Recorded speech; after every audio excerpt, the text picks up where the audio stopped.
अस्सलाम वालेकुम respected viewers. I am doctor Mohammad Ansari, consultant child specialist. और आज मैं वीडियो लेके आया हूँ हीट स्ट्रोक के बारे में।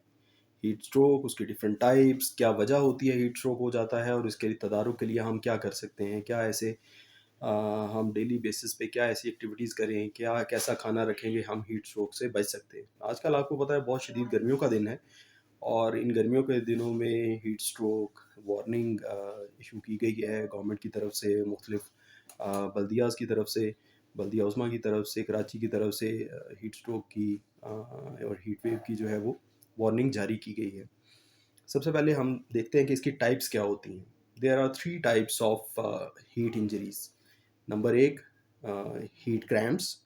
उसमें ऐसा होता है कि बहुत ज़्यादा गर्मी में जब आप काम कर रहे होते हैं, फिर पसीना आता है, पसीने आने के बाद आपको क्रैम्प्स पड़ जाते हैं, आपके पट्ठे अकड़ जाते हैं और ये पट्ठे सारे जिस्म के होते हैं, इसमें सांस के पट्ठे भी शामिल हैं, इसमें आपके काम करने वाले पट्ठे भी शामिल हैं, मसल्स भी शामिल हैं। तो किन को मुतासर करती है? मज़दूरों को भी मुतासर करती है। ऐसे लोग जो आउटडोर एक्टिविटी कर रहे होते हैं, आउटडोर काम कर रहे होते हैं। और आपको पता है कि जो मज़दूर है, जो दहकान है, उसका काम वैसे ही डेंजरस है। उसका पानी के साथ काम है, उसका हाई ऑल्टीट्यूड्स पे काम है, वो दीवारें बना रहा है, छतों का काम कर रहा है और सख्त धूप में अगर काम कर रहा है तो उसे हीट क्रैम्प्स पड़ने का ख़तरा होता है। और जैसे ही हीट क्रैम्प पड़ता है तो वो वाला आपका लिम्ब बिल्कुल ऐसे जकड़ जाता है, यानी वो काम नहीं कर रहा होता, वो आपको बैलेंस नहीं आपका बरकरार रख सकता, तो उसके साथ फ़र्दर नुकसानात होने का ख़दशा होता है। यानी एक मसल आपका पुल हुआ, आपका लिम्ब एक बिल्कुल काम करना छोड़ गया, या आपने कोई हैवी चीज़ पकड़ी थी, वो आपका मसल ही वो उसी वक़्त उस जगह अकड़ गया और आपकी जो है वो टाँगें अकड़ गई अगर, और आप गिर गिर सकते हैं किसी ऊँची जगह से। अगर खुदा ना ख़ास्ता दहकान पानी के नज़दीक काम कर रहा है तो उसको जब टाँगों के मसल्स उसके अकड़ जाते हैं तो वो मुँह के बल जो पानी थोड़ा-सा उसके चैनल में आ रहा है उसके अंदर गिर सकता है और उसको ड्राउनिंग भी हो सकती है। आपको ये भी यहाँ ये भी बताता चलूँ कि जो ड्राउनिंग वाले केसेस भी अक्सर एक्सपर्ट स्विमर्स, जो बेचारे जिनकी डेथ होती है जब कैनाल क्रॉस कर रहे होते हैं, जब रिवर क्रॉस कर रहे होते हैं, तो क्या होता है वो बहुत ज़्यादा एक्सर्ट कर रहे होते हैं और उनको यकदम क्रैम्प आ जाता है। तो ये मेरी स्विमर्स के लिए भी एक वार्निंग है कि जो बहुत एक्सपर्ट स्विमर हैं वो इस तरह की जान जोखिम में डालने वाली शर्तें मत लगाया करें। ये होता है कि वो रिपीटेडली अपने मसल्स को इस्तेमाल करते हैं, रिपीटेड अपनी लिमिट को क्रॉस करते हैं, उसके बाद इलेक्ट्रोलाइट्स, नमकियात का इम्बैलेंस हो जाता है उन मसल्स में और मसल्स क्रैम्प कर जाते हैं और मसल्स उस स्विमर के कंट्रोल में नहीं रहते। इसी तरह से मसल्स, और वो ड्राउन कर जाता है बेचारा। और इसी तरह से मसल्स जो है वो मजदूर के कंट्रोल में नहीं रहते, इसी तरह दहकान के कंट्रोल में नहीं रहते और वो बेचारा उसी तरह ऊंधे मुंह गिर जाता है, हाइट से गिर जाता है और उसको और ज़्यादा इंजरीज आती हैं। ये इसकी वन टाइप है, the minor form of heat heat injuries. उसके बाद दूसरे नंबर पे आ जाता है जी हीट एग्जॉस्शन। हीट एग्जॉस्शन में ये होता है कि पसीना आ रहा होता है और थकावट हो जाती है बिल्कुल बहुत बुरी तरह।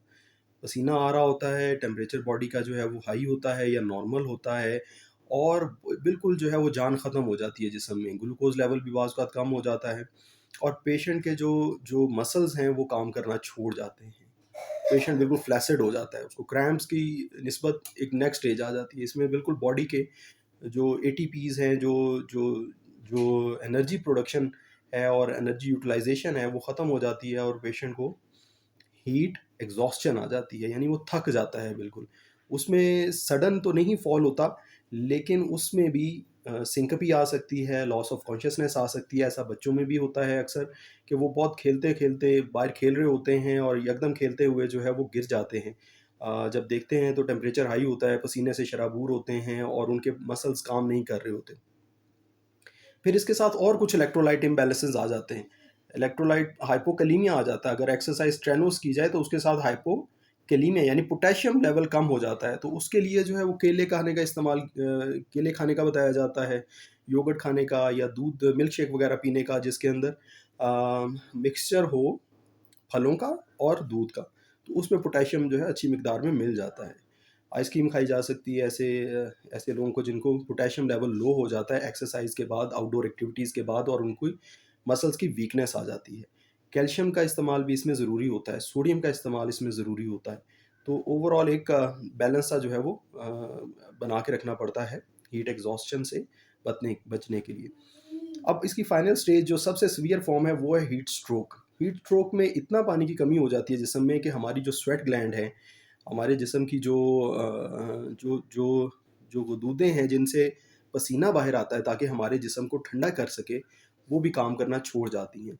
मैं आपको मैकेनिज़्म बताता हूँ कि हमारे जिस्म में ऐसा होता है कि जब हीट ज़्यादा प्रोड्यूस होती है तो पसीना आता है, वो वेपर उड़ते हैं जिस्म से तो हीट को साथ लेके जाते हैं।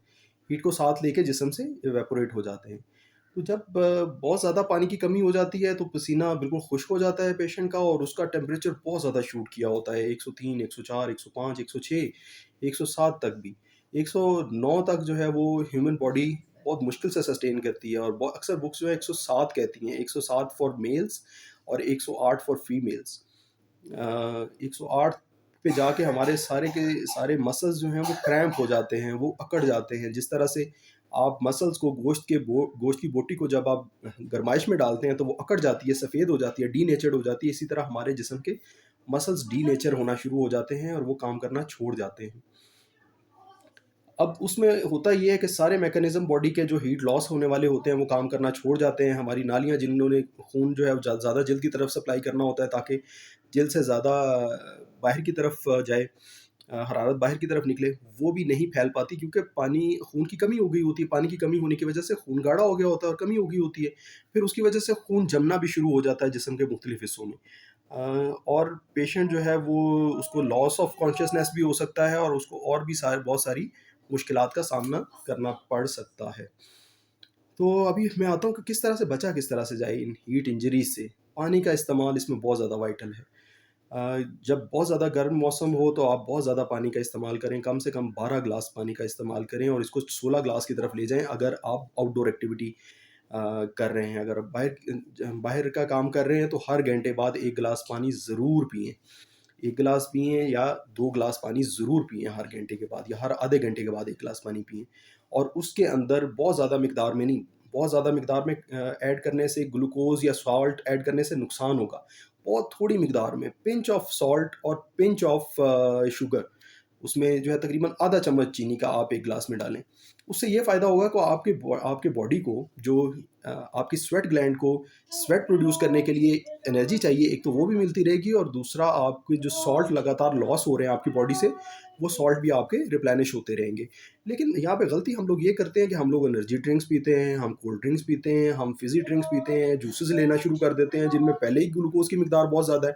वो ग्लूकोज़ फ़ौरन बॉडी को अवेलेबल हो जाता है, जैसे ही अवेलेबल होता है तो हीट प्रोड्यूस करता है। उस हीट को मिटिगेट करने के लिए, उस हीट को बॉडी से निकालने के लिए और ज़्यादा एनर्जी चाहिए होती है, और ज़्यादा पसीना चाहिए होता है। वो पसीना फर्दर जिस्म में पानी की कमी पैदा करता है और शदीद हम मुतासर हो जाते हैं। इस तरह की हालत में हमारे यहाँ कॉन्सेप्ट बहुत सारे गलत हैं। यानी लोग जो है वो शरबत पीने शुरू कर देते हैं जो बहुत ज़्यादा मीठे होते हैं। देखिए उसमें पानी का रोल है, पानी बहुत थोड़ी मिकदार में, ग्लूकोज़ का बहुत थोड़ी मिकदार में साल्ट्स का रोल है। बाकी रोल सारे का सारा पानी का है, इलेक्ट्रोलाइट्स का रोल है। आपने अगर ज़्यादा ग्लूकोज़ लेंगे तो वो आपको नुकसान करेगा। अगर आप ज़्यादा बड़ी मिकदार में खाना खाएँगे वो आपको नुकसान करेगा।